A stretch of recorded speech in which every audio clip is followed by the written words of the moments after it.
آج جناب خواجہ عبد الرحمن کی بات کریں تو مولا علی کے دروازے سے نسبتوں کا صدقہ کہ قرآن کے علوم میں ان کا ثانی کوئی نہیں تھا،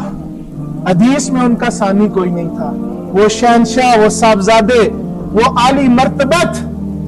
کہ دیوبند کے مدارس کے لوگ آج بھی ان کو یاد کرتے ہیں۔ انور شاہ کاشمیری بڑا مشہور نام ہے دیوبند کا، وہ تشریف لے آئے عیدگاہ، کہیں دورے پہ کشمیر تشریف لے جا رہے تھے تو قبلہ باوری صاحب قبلہ عالم حافظ عبد الکریم رحمۃ اللہ علیہ سے ملاقات ہوئی، کیونکہ خواجہ عبد الرحمن صاحب آپ کے شاگرد تھے۔ تو وہ شاہ صاحب جب تشریف لائے تو قبلہ باوری صاحب کے چہرے کی زیارت کی، فوراً جھکے اور ہاتھ پر بوسہ دے دیا۔ بوسہ جب دیا تو بوسہ دے کر تھوڑا سا جب علیحدگی ہوئی تو جو ساتھ شاگرد تھے انہوں نے کہا حضرت جی ہمیں تو آپ منع کرتے ہیں، آپ خود ان کے ہاتھ چوم رہے ہیں، اور ہے بھی سید ہے اور ہے بھی شیخ الحدیث ہے، شیخ القرآن ہے،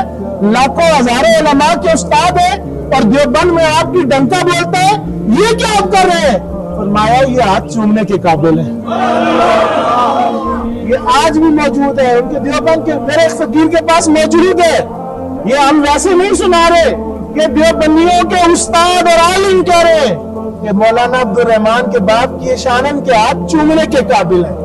میں آپ کو بتانے لگا تھا جب علی سے رابطہ ہو ساری دنیا کو 100 میں سے 100 نمبر ملتے ہیں، ٹھیک ہے،